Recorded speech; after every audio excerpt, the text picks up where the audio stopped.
Bonjour à tous et bienvenue dans ce nouveau film sur 20 spécial Étrange Festival 2018.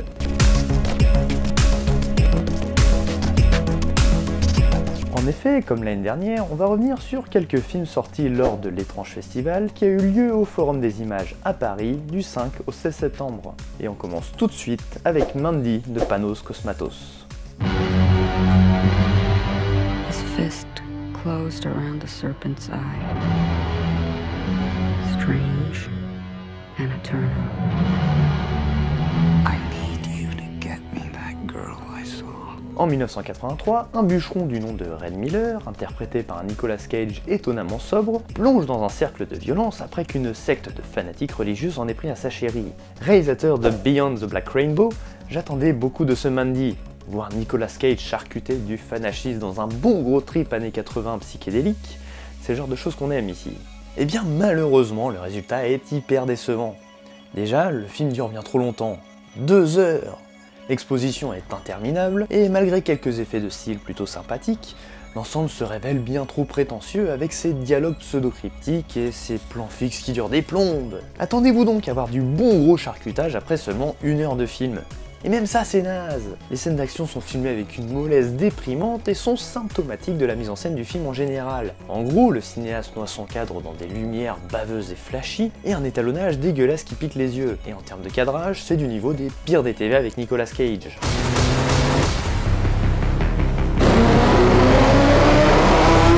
Le pire reste l'humour inséré maladroitement dans le film avec des blagues neuneux, ruinant l'atmosphère irréaliste et oppressante que le réalisateur a galéré à mettre en place pendant 1 heure. Ouais, la déchiré mon t-shirt préféré, je vais te péter la gueule. En bref, une déception à peu près tous les niveaux. Ça se veut bis, mais ça ne va finalement pas très loin, même le gore reste peu impressionnant face à d'autres folies sorties précédemment, comme le très chouette Hobo with a Shotgun par exemple. You exude a cosmic darkness. Glowed from within. Strange and eternal.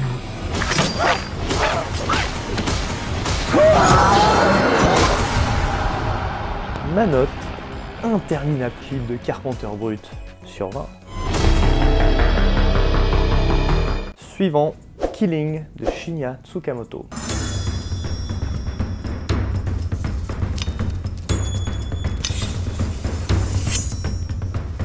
À la fin de l'ère féodale au Japon, un jeune ronin vivant auprès de paysans reçoit la visite d'un vieux mercenaire lui proposant de le rejoindre pour une mission pour le shogun, et ensuite un groupe de mercenaires peu avenants venant perturber la situation. Dernier film du pape japonais du steampunk, Tsukamoto étant le réalisateur du cultissime Tetsuo, il s'accapare désormais le genre du Shambara, le fameux film de sabre japonais. On aurait pu s'attendre à un film avec plein de poésie et de combats ultra sanglants avec des hectolitres de sang en prime. Eh bien, il y a un peu de ça, mais ça suffit vraiment pas. Tourné entièrement caméra épaule avec un budget qui semble tout bonnement ridicule, Killing nous plonge dans une profonde léthargie en cherchant à faire du naturalisme pseudo-auteuriste. Tsukamoto nous sert une mise en scène tellement brute de décoffrage qu'elle flirte limite avec l'amateurisme. Les acteurs donnent littéralement tout ce qu'ils ont en eux, mais ça finit par devenir agaçant de les voir hurler dans le vide comme ça d'un air aussi concerné. On a quand même un peu de gore bien craspec, mais ça n'a pas suffi à me tirer ma torpeur.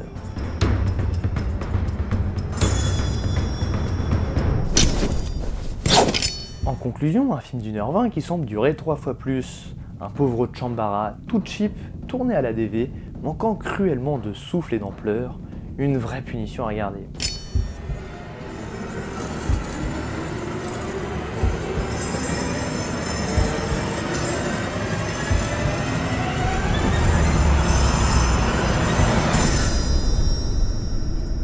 Ma note sera donc de Ersatz de Ken Loach Nippon sur 20.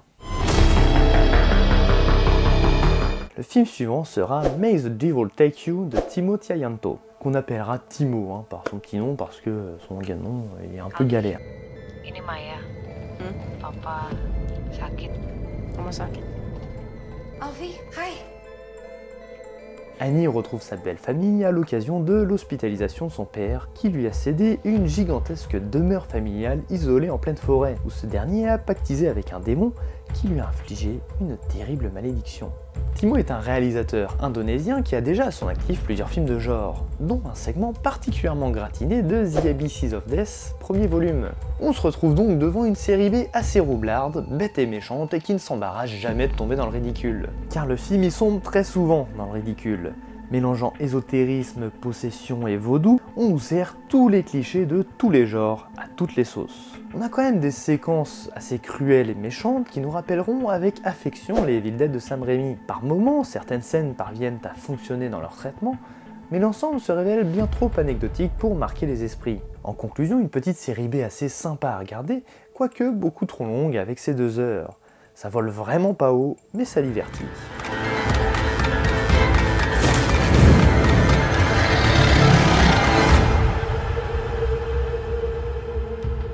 Ma note sera donc de plutôt con mais assez bon sur 20. Notre film suivant sera Liverleaf de Eisuke Naito.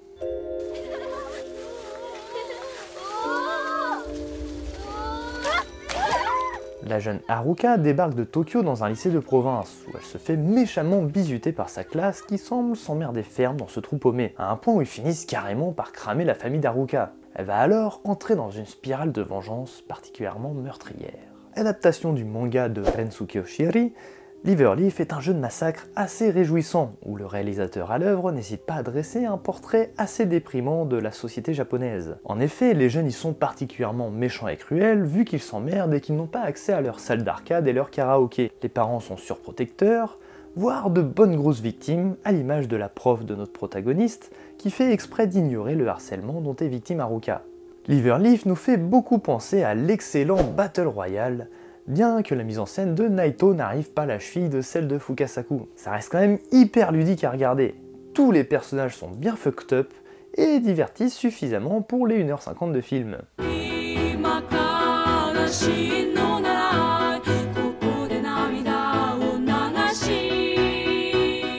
En conclusion, Liverleaf est à conseiller à tout amateur de films japonais un peu trashouille, mais pas trop. C'est gore sans aller dans des excès type Machine Girl ou Tokyo Gore Police, et c'est même assez poétique par moments, Naito parvenant à nous montrer de belles images avec ses décors enneigés.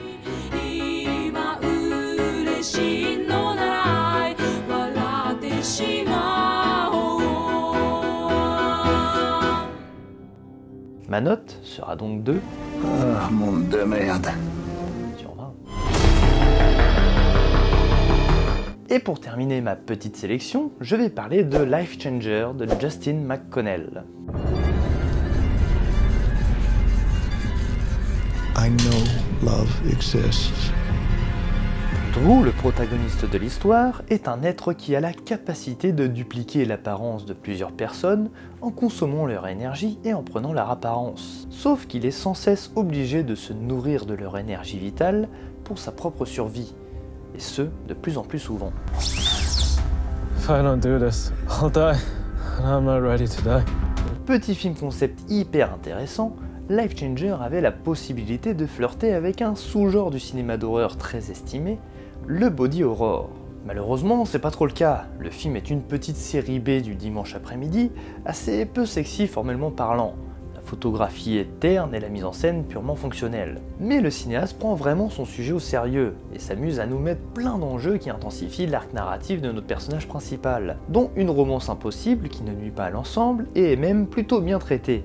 Et ça, c'est un petit exploit. En conclusion, si vous cherchez un truc un peu original et bien tenu, je ne saurais que trop vous recommander ce film. C'est pas un grand film, mais ça divertit suffisamment, et ça peut vous éviter de vous emmerder devant un vieux blockbuster faisandé.